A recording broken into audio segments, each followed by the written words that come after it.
시장이 긴장을 하기 시작을 했어요. 그렇게 유동성들이 많이 풀리게 되면 사실 자산 가격은 더 오를 수밖에 없고, 그런데 사실 제일 무서운 건 아마 내년 상반기 안에 실행될 가능성이 높은데, 그러면 돈이 어마어마하게 풀릴 수 있는 거죠. 사실 그래서 걱정인 거죠.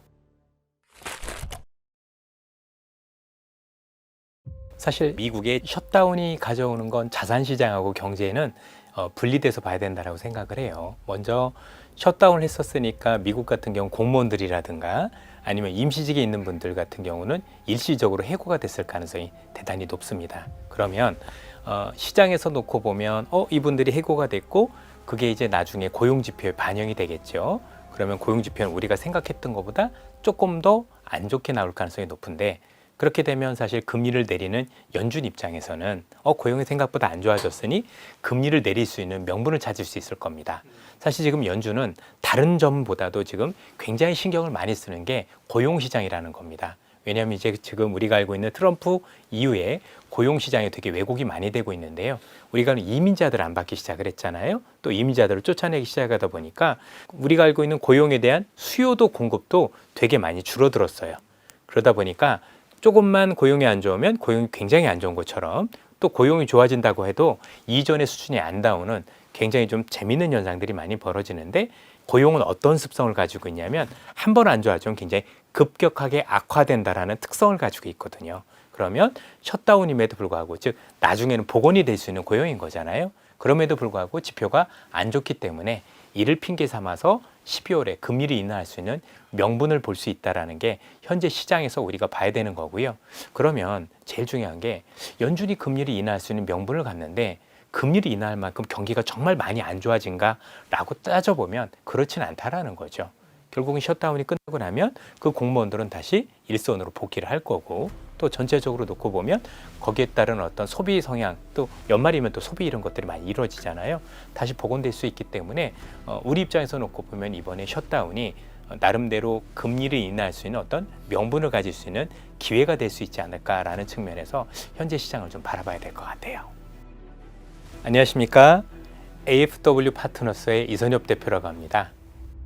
사실 지금 연준은 결국 물가하고 고용 사이에서 굉장히 줄다리기를 많이 하고 있는 건 사실입니다. 그런데 연준은 이제 명확하게 지금 금리를 내릴 수 있는 기준은 고용이라는 점을 분명히 했고, 전체적으로 고용이 더 중요한 이유는 뭐냐면, 결국 진짜 고용이 안 좋아지면 저절로 수요는 줄어들잖아요.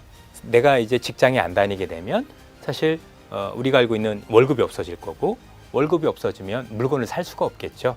그러면 전체적으로 물가는 떨어질 수밖에 없어요. 사람들이 안 사니까. 그래서 사실 물가도 중요하고 고용도 중요하지만 그 무엇보다도 지금은 고용이 훨씬 더 중요한 시장이다라고 보시면 되고, 고용에서 제일 중요한 건 고용은 한번 악화되면 굉장히 급격하게 악화되는 특성을 가지고 있다는 것 때문에 어떤 식으로든 고용이 악화됐을 경우 우리가 알고 있는 그 금리를 내리는데 가장 중요한 영향을 미칠 거다라고 보시면 되는데, 연준 내부에서도 이와 관련해서 굉장히 양분화가 많이 돼 있습니다.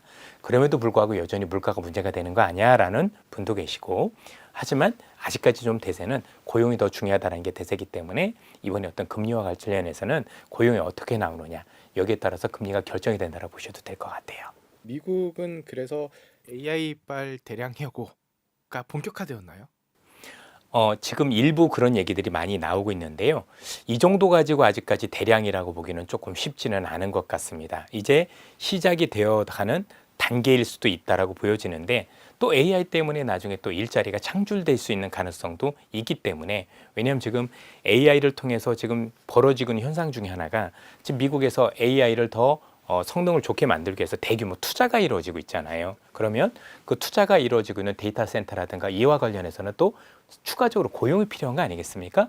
그걸 뭐 결국은 사람이 지어야 될 거고, 또 그걸 운영하는 사람이 있어야 될 거고, 그래서 아마 우리가 흔히 얘기하는 뭐 소프트웨어 관련된 뭐 프로그래머라든가 이런 분들 입장에서는 지금 굉장히 좀 안 좋은 상황으로 내몰릴 수 있겠지만, 우리가 흔히 얘기하는 블루칼라 중심으로는 새로운 일자리가 창출될 가능성도 있기 때문에, 전체적으로 지금 이것과 관련해서 완전히 대량 해고가 일어났다라기보다는 또 다른 AI를 키우기 위한 새로운 분야 쪽에서는 새로운 일자리가 창출되고 있다는 점들을 감안을 할 때 전체적인 고용만 이렇게 놓고 본다면 아직까지 대량 해고로 보기에는 조금 이르지 않느냐라고 말씀드리고 싶습니다.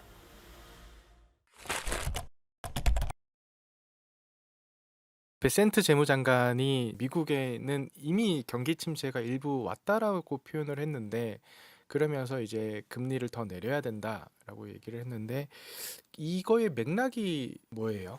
전체적으로 지금 시장에서 제일 문제가 되고 있는 건 양극화입니다. 지금 사실 우리나라도 그렇고 미국도 그렇고 어려운 분들은 계속해서 어려워지고 있는 상황들이 지속되고 있는 기현상들이 계속 일어나고 있죠. 사실 최근에 부동산이라든가 비트코인이라든가 주식시장 이런 자산시장만 사실 강세인 거지 전반적인 경제만 놓고 보면 글로벌 시장 전체적으로 경제가 좋다라고 보기는 대단히 어렵다라고 봐야 됩니다. 특히 이제 뉴욕에서도 맘단이라는 분이 이렇게 시장이 된 이유도 사실 좌냐 우냐 그런 이유가 아니죠. 못 살겠다라는 거잖아요. It will be focused on the cost of living crisis. It will be focused on delivering for the New Yorkers who have been priced out of this city. 사실 그 시장의 당선 이면에는 내가 정말 생활하기 너무 힘들 정도로 생활이 팍팍해. 서민들은 너무 어려워. 이걸 대변하고 있다라고 봐야 되는 거니까 이건 아마 국내도 다르지 않다라고 판단이 되고 결국 그런 측면에서 지금 양극화라는 단어 자체가 사실 소수의 조금 그래도 가지고 계신 분들은 더 좋아지고 거의 대다수의 나머지 분들 같은 경우는 경제가 더 많이 어려워지고 있는 상황이기 때문에 결국 경제 정책이라는 건 소수를 위해서 쓰는 게 아니라 다수를 위해서 써야 되는 거잖아요. 그러면 전체 경제를 봐라. 이 다수분들이 어렵다라면 주가가 오른다고 물가가 좀 내리지 않는다라고 해서 금리를 안 내려야 되는 게 아니라 이분들을 위해서 적극적으로 금리를 내려주고 또 돈을 풀어야 된다고 말씀을 주시는 겁니다. 트럼프가 계속 금리를 자꾸 내려라고 얘기를 하는 거는 그럼 서민들의 포커스를 맞췄다고. 그렇죠. 전체 국민을 포커스를 맞춘 거죠. 그래서 전체적인 경제를 놓고 보면 여전히 금리를 내려야 되는 게 맞는데 문제는 그렇게 되면 자산시장이 자꾸 더 오르다 보니까 이걸 걱정하는 일들이 많지만 경제는 항상 전체를 보고 해야 되는 거고 그런 측면에서 놓고 보면 이 높은 금리에 대해서 고민이 많으니까 결국 낮춰줘야 되는 거 아니냐 말씀을 주신 거라고 보시면 되겠습니다. 그러면은 말씀하셨지만은 다수를 위해서 금리를 내리면 지금 주가가 높은 특히 뭐 IT주나 AI주 이런 데는 더 높이 올라가겠네요. 사실 그래서 걱정인 거죠. 그렇지 않아도 지금 글로벌 시장으로 유동성이 너무 많다라고 얘기들이 많이 있는데 사실 전체 경제를 놓고 보면 금리를 더 내려야 되고 금리를 내리게 되면 더 많은 유동성들이 풀리지 않습니까? 그렇게 유동성들이 많이 풀리게 되면 사실 자산 가격은 더 오를 수밖에 없고 최근에 일어났었던 대부분의 어떤 양극화 중에 이유 중에 하나가 자산 가격의 양극화도 무시할 수 없는 거잖아요. 집을 가지고 계신 분과 그렇지 않은 분, 그렇죠? 또 주식을 가지고 있는 분과 그렇지 않은 분의 차이 때문에 벌어진 게 굉장히 큰데 어떻게 보면 이 정책으로 인해서 기존에 있었던 양극화가 해결되는 모습을 보이고 있는 게 아니라 더 양극화가 더 가속화될 수 있는 그런 가능성들이 있다는 점이 안타까운 거죠.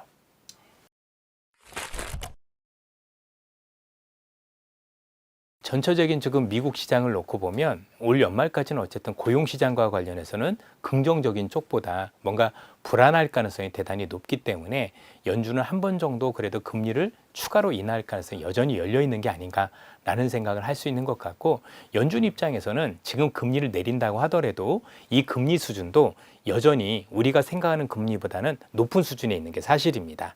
그렇기 때문에 전체적으로 경제에 미치는 부정적 영향을 최소화하기 위해서 뭔가 보험적 성격의 금리 인하를 추가로 할 가능성이 높다라고 봐야 되는데 문제는 우리가 지금 유동성과 관련해서 경제와 관련해서 지금 금리 인하만 보고 계시잖아요. 그런데 사실 제일 무서운 건 그 다음에 있습니다. 무슨 얘기냐면 우리 미국에서 최근에 스테이블 코인과 관련해서 법안이 하나 통과된 거 기억나십니까? 지니스법이라고 얘기를 하는데 많은 분들이 그게 지금 법이 통과가 돼서 지금 실행이 되고 있는지를 알고 계시는데 그렇지 않다라는 거죠. 미국은요, 이런 법들이 한번 통과가 되면 시행이 되는데 요건들이 있습니다. 하나는 가만히 뒀을 경우는 18개월 후에 그 법이 실행이 됩니다. 그러면 트럼프가 서명한 게 2025년 7월 18일이었었으니까 산술적으로 보면 2027년 1월이 될 거고 또 하나의 조항은 뭐냐면 감독기관들이 세부 조항을 만들게 되면 만들고 난 뒤에 120일 이후에 우리 스테이블 코인과 관련된 법안이 사실은 이제 실행이 되게 되는데요. 현재 미국은 후자를 택하고 있고 그래서 아마 내년 상반기 안에 이 지니어스 액트라고 불리는 스테이블과 관련된 법이 실행될 가능성이 높은데 그러면 금리 인하와 무관하게 돈이 어마어마하게 풀릴 수 있는 거죠. 이게 여러분들 아시겠지만 스테이블 코인법을 만든 가장 큰 이유 중에 하나가 미국이 결국 돈을 쓰기 위해서 만든 거잖아요. 돈을 정말 많이 쓰고 싶은데 돈을 많이 쓰려면 국채라는 걸 발행을 해야 되고 그 국채를 지금 받아줄 사람들이 없으니까 스테이블 코인이라는 걸 법을 통해서 국채를 살 수 있는 사람을 만들어준 게 이 법의 기본 핵심이거든요. 그런데 이 스테이블 코인 법이라는 건 단순히 정부가 돈만 쓰는 게 아니라 스테이블 코인을 발행하는 사람도 돈을 쓸 수 있어서 사실 이중으로 돈이 풀리게 됩니다. 그래서 이걸 보통 정부가 돈을 풀면 양적 완화라고 하지만 이거는 일반에서 돈을 푸는 거니까 사적, 양적 완화라는 표현을 쓰거든요. 그래서 우리는 미국의 금리 인하보다도 더 중요한 내년 상반기에 어떻게 보면 이거보다도 훨씬 더 돈을 많이 풀 수 있는 스테이블 코인이 발행할 수 있는 이 지니어스 액트법이 발효되는 시기에 대해서 고민을 해야 되는 거고 지금 시장에서 나름대로 돈의 힘 때문에 주가가 올라가는 얘기 많이 나오지만 실제 돈의 힘이 발휘될 때는 그때부터 본격화된다라고 보셔도 될 것 같아요. 그럼 그런 일이 어느 정도 일어난다고 봤을 때 자산이나 이런 금융 쪽에서 어떤 일이 일어날까요? 사실 이게 트럼프의 일단 정책도 조금 읽어보면서 자산 가격을 봐야 되는데요. 내년 11월 6일이 우리가 알고 있는 중간 선거가 있습니다. 일단은 이번에 관세와 관련해서도 트럼프가 불리하게 되면 어쨌든 의회가 내 편이 되어야 트럼프가 힘을 가질 수 있게 되는 거잖아요. 그럼 시기적으로도 놓고 보면 내년 상반기부터 내년 중반까지 어쨌든 자산시장 가격이 상당히 좋아야 트럼프 입장에서는 중간 선거에서 이길 수 있는 여러 가지 어떤 방안이 되겠죠. 왜냐하면 이번에 선거를 통해서 보니 뉴욕시만 그랬던 게 아니라 여러 가지 지방선거에서 트럼프가 굉장히 불리한 위치에 서 있다는 걸 봤기 때문에 어떤 식으로든 자산 가격 상승을 통해서 지지율 만회를 시도할 가능성이 높다라고 봐야 될 것 같아요. 그러면 앞서도 말씀드렸지만 스테이블 코인을 통해서 미국이 정말 많은 돈 쓸 수 있는 여러 가지 방안들이 많이 되면 그만큼 돈이 시장이 많이 풀렸을 경우 돈의 가치는 더 떨어지는 거잖아요. 그러면 돈의 가치가 떨어졌을 경우 상대적으로 자산의 가치는 오를 수 있는 거죠. 보통 많은 분들이 금리에 대해서 조금 더 쉽게 이해하실 필요가 있는데 금리, 이자 이건 돈의 가격입니다. 그래서 이자가 떨어진다는 건 돈의 가격이 떨어진다는 건 상대적으로 실물의 가격이 올라간다는 얘기거든요. 내년 아마 상반기 이후부터는 이런 것들이 더 가속화될 가능성도 배제할 수 없다라고 봐야 되겠죠. 그래서 올 상반기에도 에브리싱 랠리라는 표현이 있었는데 금도 오르고 집값도 오르고 주식도 오르고 이런 현상들이 있었다라면 내년 상반기에도 그 가능성도 현재 열려 있는 게 아닌가라고 사실 추정해 볼 수 있을 것 같습니다.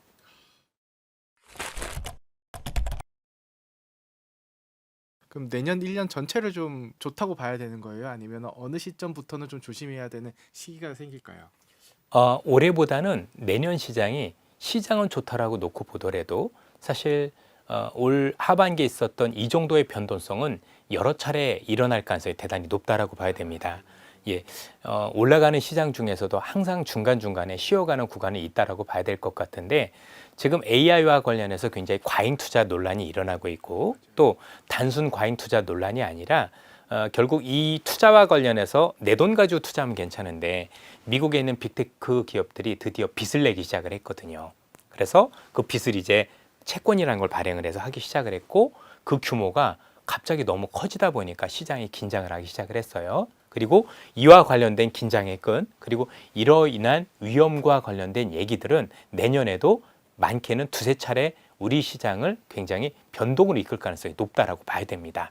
문제는 뭐냐면 투자자분들께서 대부분의 버블장이나 상승장에서 어떤 실수를 하게 되냐면 이 악재가 어떻게 자꾸 커져가는지 계속 모니터링을 하셔야 되는데 중간중간 어떤 일이 일어나냐면 굉장히 악재라고 하더니 별일이 없었어.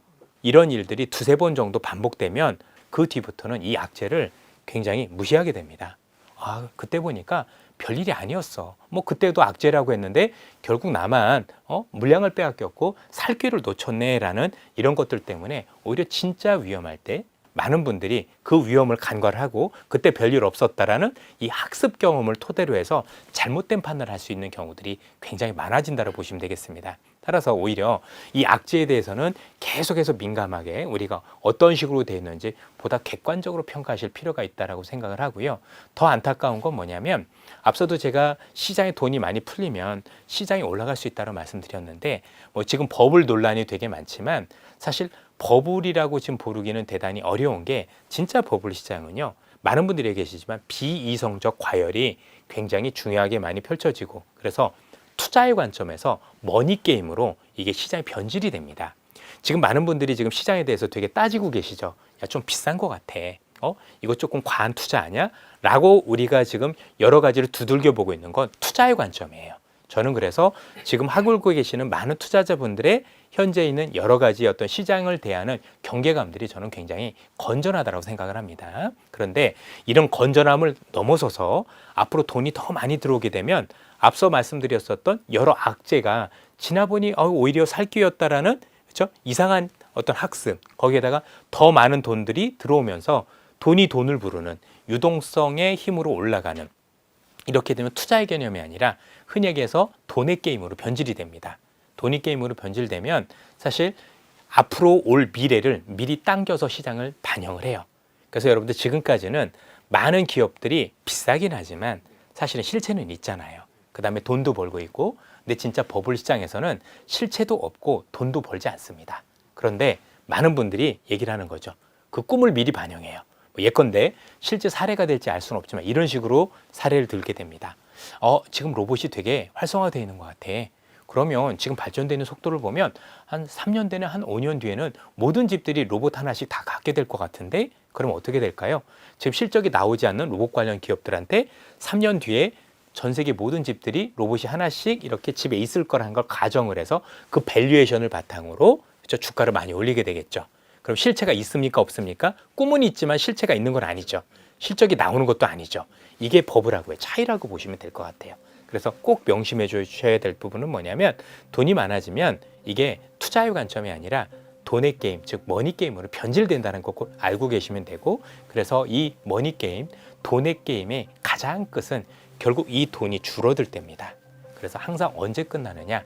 금리가 높아질 때입니다. 그리고 지금도 말씀드렸지만 이 오픈 AI를 비롯해서 수많은 기업들이 지금 남의 돈을 빌려가지고 투자라는 게 문제가 되잖아요.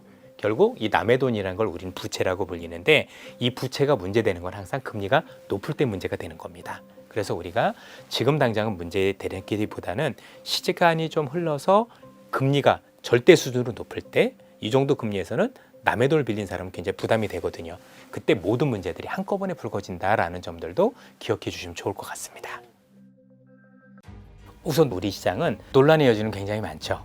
이렇게 많이 올랐는데 더 갈 수 있다고 보는 게 맞느냐 라는 얘기들이 많습니다. 그리고 최근에 우리 지수가 4,000을 넘은 것도 사실 반도체 때문입니다. 자, 최근에 반도체 가격 상승을 보시면은요, 거의 2달 만에 반도체 가격이 3배가 올랐습니다. 역사적 첫사례입니다. 반도체 가격이요? 네. 보통 우리가 반도체 디램 가격이 정말 많이 올랐다고 했었을 때가 미국 기업들이 그 데이터 센터 많이 짓고 플랫폼화되면서 많이 지었었는데요. 그 당시만 하더라도 보통 1년에 2배 오르면 정말 많이 올랐고 우리는 그걸 슈퍼사이클이라고 불렀었습니다. 그런데 지금 한 2달 만에 곱하기 3이 오른다. 이건 정말 역사적으로 굉장히 이례적인 일이라고 보셔야 되겠습니다. 결국엔 패러다임의 변화가 일어나고 있다고 보시면 될 것 같고요.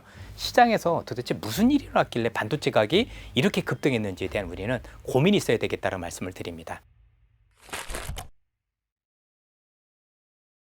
우리가 증권시장에서 반도체라는 기업이 좋은 어떤 그 여러 가지 사이클이 있었을 때 생을 마감할 땐 공통점이 있습니다. 결국엔 반도체 가격이 올랐다는 얘기는 그만큼 수요가 많다는 얘기죠. 결국은 이 수요가 꺾이거나 또는 결국에는 공급이 그 수요만큼 늘어나면 특히 후자일 경우가 대부분 많았습니다. 그런데 이미 아시는 것처럼 현재 삼성이든 하이닉스든 반도체와 관련해서 언제내가 이 막대한 수요를 감당할 수 있을 정도로 그저 공급을 하겠다는 계획이 아직까지 없습니다. 그리고 그 공급 계획이 있다고 해서 빠지는 게 아니고요. 그 계획이 실행될 때, 즉 삼성전자나 하이닉스가 2공장, 3공장, 4공장을 계속 지어서 그 공장이 완공이 될 때 거의 대부분 끝났었던 사례들이 많습니다. 다 그런 건 아니지만, 그러면 지금 단순히 가격이 올랐다라고 해서 반도체 가격이 끝이다라고 얘기하기는 되게 어려운 게, 이 정도 올랐으면 고정 가격도 올리지 않겠습니까? 삼성전자가 하이닉스가 이 가격을 보고 나서 이전에 있었던 정상 가격으로 반도체를 주지는 않겠죠. 훨씬 더 높은 가격이 줄 텐데 그럼 이익이 얼마나 늘어날지 우리는 고민을 많이 해야 됩니다. 그런데 더 재밌는 사실들이 일어났습니다. 자, 이번에 최태원 회장님께서 여러 가지 얘기를 했는데 한번 내용을 보도록 하겠습니다. 반도체 공급은 산술급수적으로 늘어난다. 천천히 늘어난다는 얘기겠죠. 그런데 수요는 기하급수적으로 하고 있대요. 내가 만드는 것보다 너무 수요가 많이 늘어난다라는 얘기를 하신 거고요. 그런데 웃긴 게 이 공급을 늘릴 방법이 없대요. 신규로 들어오는 업체들이 KPX 또한 상당한 수준이 예상되기 때문에 AI 인프라스트럭처의 투자는 이렇게 리니어하게 24%로 계속해서 가는 그게 아니라 지금은 익스포넨셜하게 자랄 확률이 존재하고 있다는 말씀을 드립니다. 근데 이제 문제가 심각합니다. 수요가 많이 늘어난다. 과연 그럼 공급은 따라주는 거냐라는 문제가 생깁니다. 솔직히는 AI 컴퓨팅 파워에 대한 공급은 이 수요의 성장세를 따라가기는 어렵습니다. 따라서 상당한 미스매치가 일어날 거라고 생각됩니다. 자, 그러면 우리 표현으로 얘기하면 앞으로 하이닉스나 삼성전자는 훨씬 더 비싸게 반도체를 팔 수 있다는 얘기겠죠. 더 재미있는 건 반도체 우리 셋이 다 하고 있는데 수요는 너무 많고요. 공급해 줄 수 있는 방법이 없다. 이런 얘기를 하고 있고 너무나도 많은 기업들한테 반도체 달라고 하는데 이거 어떻게 소화될지 난 모르겠습니다라고 얘기를 주시는 거예요. 그리고 그 이유를 4가지를 들어 설명을 하셨어요. 추론 시장이 본격화되고 있다. 이게 되게 중요한 내용인 게 반도체는 학습을 할 때는 GPU가 많이 필요하잖아요. 추론이라는 건 우리가 물어볼 때 결론을 내주는 거잖아요. 이때는요. 한 글자 한 글자 할 때마다 D램이 다 계산을 해줘야 되거든요. 그래서 이 D램의 사용량이 우리가 생각하는 것보다 천문학적으로 늘어나게 돼요. 그래서 잘 보시면 왜 갑자기 반도체 가격이 저렇게 올랐지? 아니 미국에 있는 데이터 센터들이 지난해와는 다르게 왜 올해 들어서 더 많이 짓는다고 얘기를 한 거야? 추론 시장으로 시장이 바뀌었기 때문이에요. 패러다임 전환이 돼서 항상 AI는 성능이 나는데 병목 현상들이 일어나요. 예를 들어서 아주 초창기에는 와 누가 더 좋은 AI 성능을 구현하나요? 라고 할 때는 누가 더 많은 젠슨 왕이라는 분이 만든 GPU를 가지고 있느냐가 핵심이었었고요. 지금은 누가 더 많은 D램을 확보하느냐에 따라서 성능이 좋아지는 거예요. 그게 지금 서너 달 전부터 갑자기 발현이 된 거예요. 그게 되게 중요하고요. 그 다음에 B2B 영역으로 본격적 모든 기업들이 AI 도입하려고 지금 반도체를 달라고 한대요. 그 다음에 마지막 이유가 더 재밌어요. 이제 국가들도 AI 한다고 반도체 달라고 한대요.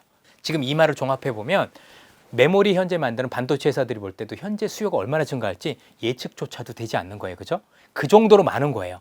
그리고 이를 반영을 해서 지금 반도체 가격이 역사상 처음으로 몇 년도 아니고 그죠? 두서너 달 만에 그죠? 38일 연속 올랐어요.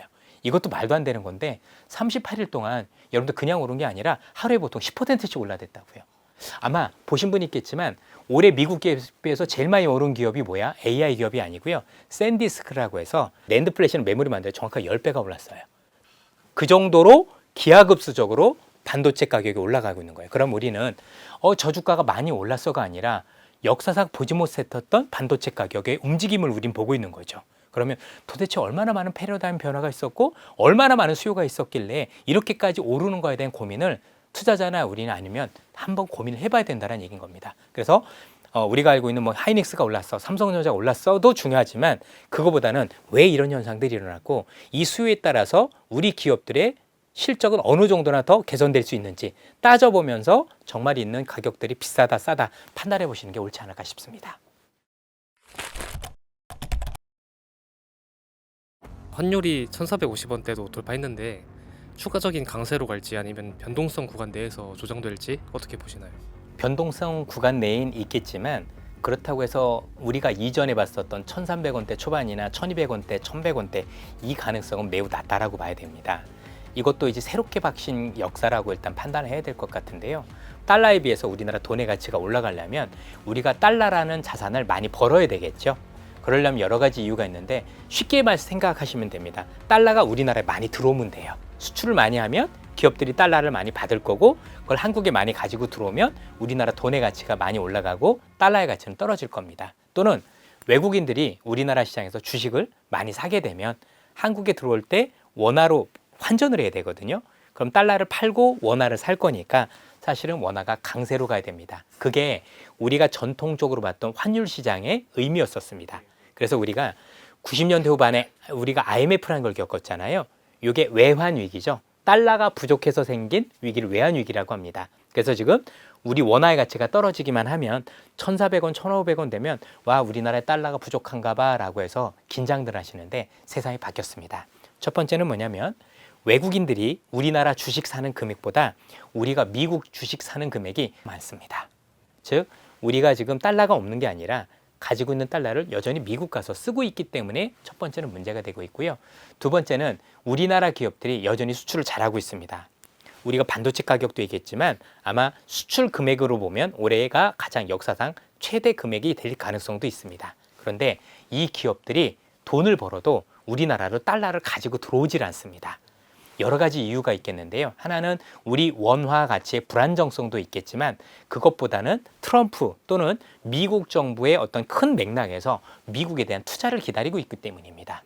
결국 우리가 돈을 벌어서 미국에 많은 투자를 하려면 또다시 환전해야 되는 번거로움이 있다 보니까 돈을 바꾸지 않고 현재 해외 현지에서 벌어들인 돈을 그대로 달러로 가지고 있기 때문에 유입이 되지 않는 경우도 있습니다. 그러니까 그 예전에 우리가 막 그 IMF나 이럴 때는 진짜 나라에 뭐 투자한 거나 하여튼 달러가 없었던 상황인 네. 거고 지금은 이제 사람들이 해외 투자나 이런 했던 규모나 이런 것들이 많기 때문에 결국 거기까지 우리나라가 보유한 달러라고 볼 수 그렇죠. 있는 거고. 쉽게 얘기하면 달러가 더 많아진 건데 예. 그게 우리가 가지고 있는 게 아니라 해외에다가 두고 있는 거죠. 우리 편을 파킹해 놓던 표현을 많이 하는데 그것도 우리 달러인 거니까 달러가 부족하진 않는 겁니다. 다만 안 들어오다 보니 환율 수준이 올라가는 거죠. 그래서 환율이 뭐 1,450원 이게 숫자적으로 이렇게 큰 의미가 없다. 체질이 바뀌었으니까. 맞습니다. 한 가지가 더 있다라면 한미 무역 협상에 따른 결과입니다. 이미 우리가 매년 200억 달러 규모를 미국에 지출하기로 했죠. 그런데 실제는 200억 달러가 아닙니다. 자, 그냥 주는 게 200억 달러인 거고요. 1,500억 달러 마스가도 있죠. 근데 약속된 게 일단 10년마다라고 얘기를 했으니까 그럼 이 중에서도 최소 150억 달러는 나간다라고 봐야 됩니다. 이것만 해도 350억 달러. 그리고 한 가지 더 계산에 넣지 않은 게 뭐냐면 현재 삼성전자나 하이닉스, 현대자동차가 제가 미국에 투자하겠습니다라는 금액은 지금 시장에서는 얘기를 안 하고 있는 겁니다. 못해도 최소 400억 달러 이상은 최소 나간다라고 봐야 될 것 같고요. 해마다 생각을 해보면 훨씬 더 많은 금액들이 우리나라 돈으로 들어오는 게 아니라 바깥으로 나간다라고 봐야 되겠죠. 그렇게 놓고 보면 현재 진행되고 있는 이 환율의 이 수준이 사실 이거보다 조금 더 높아질 개연성이 오히려 있다라고 봐야 되는 거지 여기서 1,300원대, 1,200원대로 내려오진 않지 않을까. 그래서 저희들은 혹시 떨어진다고 해도 1,300원대 중후반까지는 가더라도 그 이상으로 원화 가치가 내려가기는 이전보단 쉽지 않을 가능성이 높다라고 생각을 하고 있고요. 뭐 때에 따라서 여러 가지 환율이 흔들리는 모습들도 보이겠죠. 중요한 건 이렇게 1,400원대 중후반 되는 이 환율의 수준이 사실상 외환위기가 아니다라는 게 중요합니다. 한 가지 좀 아쉬운 점이 있다라면 이게 또 다른 양극화를 만듭니다. 무슨 얘기냐? 이렇게 해서 원화 가치가 떨어지면 우리 기업들 입장에서 수출하는 데 되게 유리합니다. 관세가 있다고 하더라도 우리 제품 가격이 그만큼 싸지는 효과가 있기 때문에 해외 시장에서 우리 기업들이 가격 경쟁력을 가질 수 있는 측면에서는 굉장히 유리할 수 있겠는데요. 왜 양극화가 되느냐? 서민들 입장에서는 수입 물가가 올라갑니다. 그럼 우리 내수에서 쓰게 되는 여러 가지 물건들을 그걸 가공해서 썼을 때 원화 가치 하락에 따라서 그 제품 가격이 올라가겠죠. 대표적인 게 우리가 휘발유 가격 이런 것들 아니겠습니까? 그렇게 놓고 보면 서민들의 삶은 조금 더 팍팍해지는 역할이 되다 보니 내수 경기는 조금 더 부진해지는 쪽으로 흐를 가능성이 높고 수출 기업은 조금 더 좋아지겠죠. 당연히 이제 환율이 높아지면 기업들한테는 수출하는데 좋겠지만 서민들이 물가가 아무래도 간다는 그 얘기시죠. 맞습니다. 그래서 아마 뭐 증권시장 입장에서 놓고 보면 지수는 더 올라갈 수 있는 요인은 된다고 하더라도 서민들의 삶은 조금 더 팍팍해지는 아쉬움들이 많이 남는 겁니다. 그래서 사실 이게 뭐 어느 한쪽만 항상 좋을 수는 없는 거잖아요. 양이 있으면 의미 있는 것처럼. 그래서 걱정도 많이 되는 부분들도 우리가 있습니다. 그래서 항상 환율은 적정 수준을 유지하는 게 그래서 좋다라고 판단을 하는 거고요. 어느 한쪽으로 기우게 되면 어느 한쪽은 굉장히 큰 피해를 보게 돼 있다는 점들도 기억해 주시면 좋을 것 같습니다. 미국이라는 나라가 일단 많이 변하고 있잖아요. 단순히 AI로만 변하고 있는 게 아니라 미국이 그동안 45년 동안 가지고 있었던 경제 체질을 바꾸고 있다는 거죠. 우리가 알고 있는 것처럼 미국이라는 국가는 지난 45년간 이 제조업 비중을 많이 낮췄어요. 그래서 지금 서비스업 국가로 많이 발돋움했거든요. 이걸 우리는 보통 세계화라고 부르는데 1980년도 기준으로 해서 미국이라는 국가에서는 정말 제조업을 하기 어려운 환경이었었어요.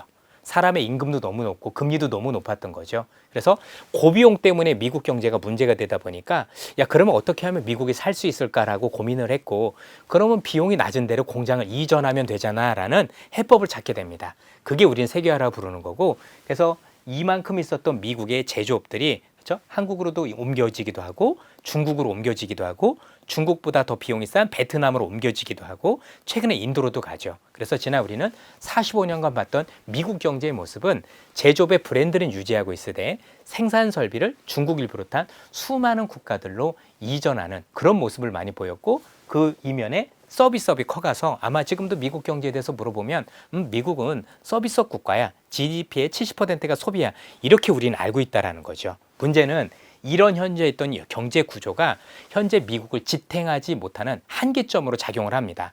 하나는 뭐냐면 보시는 만큼의 양극화가 진행된 거예요.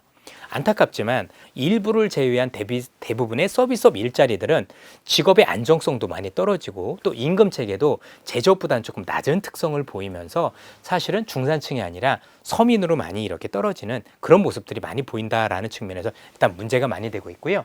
자, 이게 미국이 그 제조업이 몰락했었을 때 나타난 영화 중에 하나예요. 미국의 수많은 어떤 디트로이트에 있었던 그 공장들이 해외로 이전이 되면서 나왔던 게 로보캅이라는 영화였었고요. 또 이 영화 아시는지 모르겠는데 프리티 우먼이란 제가 아주 좋아하는 영화입니다. 이 영화 같은 경우도 사실은 로맨스 영화였지만 바탕은 뭐였었냐면 이 당시에 망해가는 미국의 조선소를 대변한 영화였어요. 내가 40년 바친 기업을 분해시킬 수는 없어. 군함 건조 개혁이 있지 않소. 뭐죠? 조선소를 얘기를 하는 거예요. 이 당시 미국에 있는 거의 대부분의 기업들은 이렇게 파산을 했고 이렇게 파산된 기업들과 관련된 사회상을 반영한 영화들이 나왔다라고 봐야 되겠죠. 그만큼 중산층들은 많이 몰락을 했었을 거고 그래서 이 지역이 다 녹슬어 간다라고 해서 별명도 뭡니까? 러스트벨트죠. 러스트가 녹슬다는 얘기인 거잖아요. 그래서 최근에 미국에서도 대통령 선거가 있을 때마다 결국 이 표심을 어떻게 잡느냐가 되게 중요한 거고 그래서 미국은 지금 이쪽에 대해서 뭔가 제조업 부활하려는 많은 노력들을 하게 됩니다. 한 가지가 더 있는 게요. 미국의 제조업 비중이 떨어지면서 84년부터 미국의 부채 금액이 급증하는 게 보이시나요?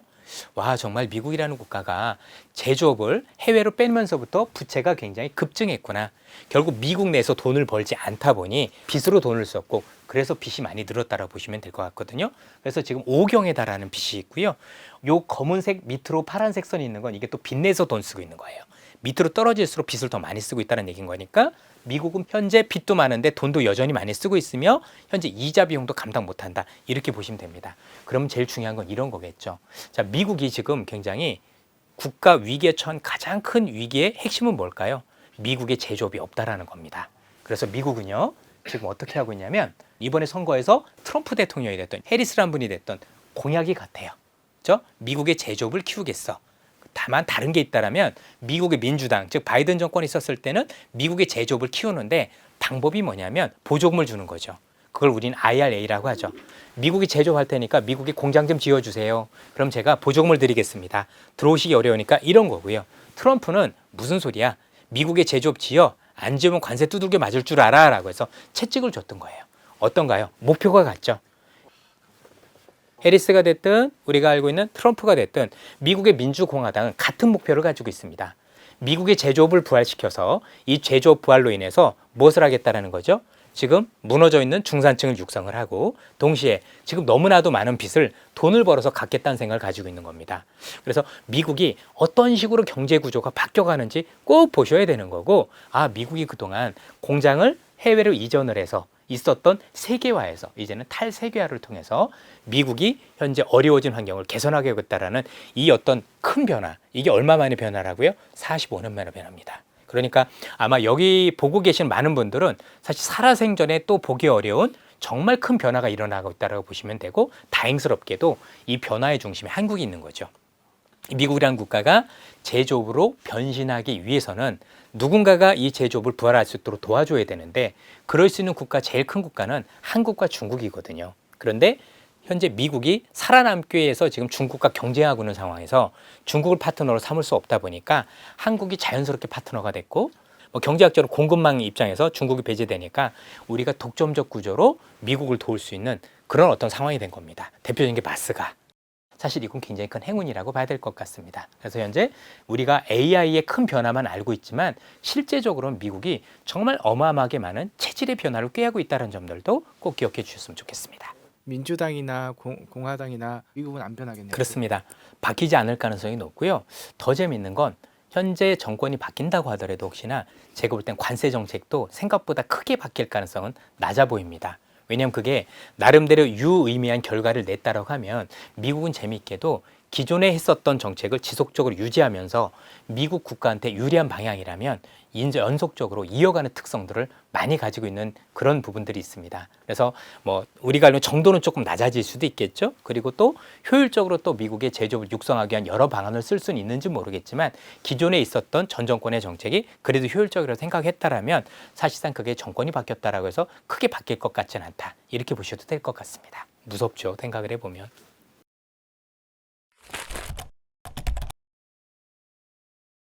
지금 제가 이제 애널리스트 생활을 수십 년 해보면서 나오는 첫 번째 현상들이 너무 많은데 제가 이제 시장을 움직이는 삼두마차라는 표현을 썼습니다. 지금 세 가지 요인들이 시장을 움직이고 있다고 하는데 이렇게 겹쳐진 게 되게 드뭅니다. 첫 번째는 코스피를 이끄는 것 중에 하나가 뭐냐면 통상적으로 시장이 오르면은요 대부분의 업종이 다 오르는 게 아니라 성장주면 성장주 또는 우리가 알고 있는 뭐 구경제 주식, 신경제 주식 나눠서 움직이는데 지금 아마 이것도 역사적인 첫 사례로 보여지는데요. 현재 신경제가 구경제를 이끌어요. 무슨 얘기냐? 우리가 알고 있는 AI라는 건 신경제잖아요. 이 AI가 구현되기 위해서는 전력이라는 게 필요하잖아요. 그래서 이전에 없었던 신경제를 이끌다 보니까 지금 구경제와 신경제가 같이 움직이는 거의 사례가 없는, 그러니까 우리 주식장 입장에서 보면 그만큼 오르는 업종들이 많아지는 거예요. 두 번째가 되게 재밌는 게 우리나라에서 최근에 상법 개정을 통해서 정부가 5,000포인트 만들겠다는 얘기를 하고 있잖아요. 그러면서 상법 개정, 그다음에 세법 개정 이런 것들을 통해서 뭐 배당과 관련해서도 뭐 분리과세하고 여러 가지 얘기를 하는데 그러면 가치주가 좋아지겠죠. 근데 AI는 성장주죠. 그래서 가치주하고 성장주와 같이 움직이는 이것도 역사적으로 드문 사례예요. 그런데 올해 내년 우리 시장은 성장주와 가치주가 같이 움직이고 동시에 신경제가 구경제와 같이 움직이는 참 특이한 시장이 오고 있는 거예요. 이거 종합해서 말씀을 드리면 와 시장에서 올라갈 수 있는 업종이나 종목들이 우리가 봤었던 역사적으로 봤던 것 중에서 제일 많은 시장이 되는 거예요. 그러면 올라가는 폭도 큰 거죠. 그걸 우리가 지금 최근에 목도하고 있는 게 하루에 100포인트씩 오르는 게 일상화되고 있지 않습니까? 그렇죠? 그래서 이게 100포인트라는 건 보통 우리가 일상적인 시장에서는 뭐 많이 올라도 한 달 만에 오르거나 뭐 이래야 되는데 하루에 빠져도 100포인트고 올라도 100포인트가 되는 가장 큰 이유는 그만큼 오르는 종목들도 많고 또 이 업종들이 갑자기 한꺼번에 같이 내리니까 이렇게 되는 거죠. 이것도 제가 볼 때 새롭게 봐야 될 부분들이 아닌가라는 생각이 듭니다. 그래서 첫 번째는 원래 미국이 이렇게 체질을 변화하면서 그 수혜가 한국이 제일 많다고 말씀을 드렸고 두 번째는 AI라는 어떤 성장 엔진에서 역시 한국이 글로벌 중에서는 가장 큰 수혜를 봅니다. 일단 반도체가 있으니까 전력 설비도 마찬가지인 거고 그리고 향후에도 미국에서 저 많은 데이터 센터를 짓게 되면 결국 저 데이터 센터를 돌리기 위한 전력들이 많이 필요한 건데 그러니까 수주는 미국에서 받지만 그 공사는 다 우리가 하게 되거든요. 그래서 그런 점들도 중요하게 여기고 거기에 마지막으로 정부에서 추진하고 있는 밸류업 관련 정책들도 버무려 줄 수 있다라면 우리가 생각하는 것보다는 조금 더 위로 열어두셔도 좋지 않을까라는 생각이 들 정도로 굉장히 지수를 예측하기가 어렵습니다. 그러니까 한국이 지금 미국이 하고자 하는 어떤 AI 산업적인 측면과 그다음에 제조업 부활이라는 두 거기에 측면에서 파트너에서 굉장히 좋은 포트폴리오를 가지고 있는 거네요. 저희 한국에 있는 산업들이. 그렇습니다. 전 세계적으로 이렇게 다양한 업종이 포진되어 있는 국가는 미국 빼놓고는 사실 없다라고 보셔도 됩니다. 이번에 여러분들 젠순항도 한국에 왔던 이유가 뭐냐면 한국이란 나라는 소프트웨어도 있고 하드웨어도 있어. 미국 갔더니 하드웨어가 없고 유럽 갔더니 소프트웨어가 없네라고 했는데 한국이 다 있어서 왔고 한국이란 나라가 그래서 우리가 보통 피지컬 AI라고 얘기하는데 로봇이나 자율주행을 제일 구현할 수 있는 최적의 국가라고 선점한 것도 그만한 이유인 거잖아요. 그래서 저도 이제 투자를 많이 하다 보면 한국처럼 이렇게 다양한 업종을 가진 나라는 사실 한국이 거의 유일한 것 같아요. 미국이 조선이 없지 않습니까? 뭐 이런 식으로. 그래서 우리는 거의 없는 게 없다. 그런데 대부분 또 중요한 게 잘해요. 그러다 보니 글로벌 경쟁력도 있고 그래서 투자하기는 꽤 좋은 나라다라고 생각을 하고 있고 우리나라의 매력을 너무 폄하하실 필요는 없는 것 같습니다. 오늘 교양이를 부탁해는 여기까지입니다. 고맙습니다.